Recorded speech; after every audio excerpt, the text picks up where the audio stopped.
Welcome back. Now to discuss the Port Harcourt Refinery instance, we're joined by development expert Gbolahan Olojede. Mr. Gbolahan, you're welcome. Thank you very much for joining us this afternoon. How will the resumption of production at the Port Harcourt Refinery impact Nigeria's economy, particularly in terms of fuel supply, foreign exchange, and also savings and job creation? Okay. Port Harcourt Refinery, there are actually two refineries in Port Harcourt. So what we're talking about is the smaller and older facility, which has capacity for 60,000 barrels per day.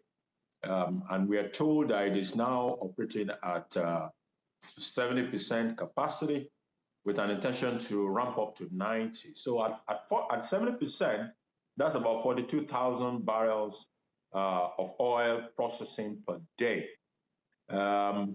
Congratulations is the first word I would say, because I believe we've been on this journey for a very long time. So it is nice to hear a good story from one of the refineries at the end of the day. So kudos to everybody that has been involved. However, it is worthy of note that the production is still paltry. So we're talking about 47,000. So from the perspective of being able to help with elements of competition, 47,000 vis-a-vis 650,000, which is what the private refinery brings to the table, is a bit paltry. It would have been nice to be able to say, oh, maybe the Port Harcourt refineries, which is the 60 and the 150,000, are both working. That is a total of 210,000 barrels per day in processing capacity.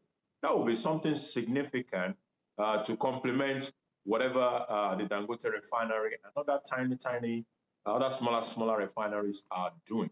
So like I said, congratulations, but it's still a long journey ahead. Okay, now I hear you about the paltry nature of the production, but what impact could this have on domestic fuel production when it comes to availability and also pricing? As we know already, currently we're paying over 1,000 naira. Would this have any impact at all?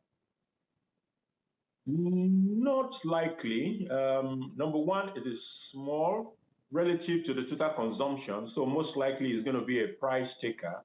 Apart from that is the fact that the entire thing that is coming from there does not even, it's like a tip of the iceberg compared to the total consumption. So because of the small quantity, it cannot significantly influence price from a competition perspective. What we're even hearing is that the price from that refinery is actually higher than that from Dangote refinery. Largely, if the expectation is also that, there are people who believe that, when the government refineries start to work, there will be a significant reduction in the price of the commodity at the pump. That is also an unrealistic expectation. It does not necessarily guarantee a significant reduction. You might have some little reduction by virtue of, logistic-related issues. The only way you can have a significant reduction is if there is a subsidy, which might be illegal considering the dictates of the PIA. So I'm not so sure we can have any significant reduction in price by virtue of this coming on stream. However,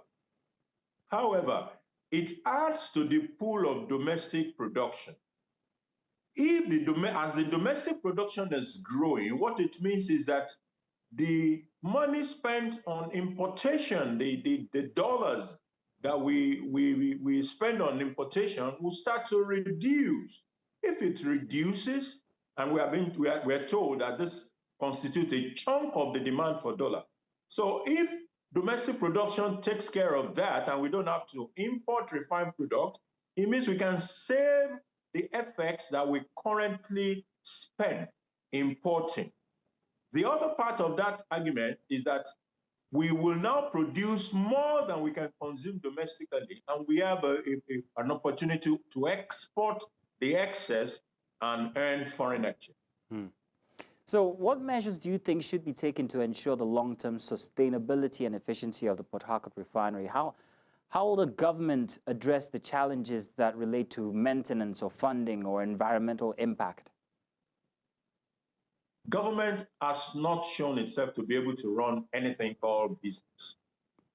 So if that refinery is going to be sustainable, it must be privatized or concession. There is no doubt about that. If it is not done, I can assure you in a couple of years, those refineries will be back where we started from. They'll be dead. I want to say thank you very much, Mr. Gbolahan, for joining us this afternoon on the news with your expert opinion. Thank you. Yeah, thanks for having me.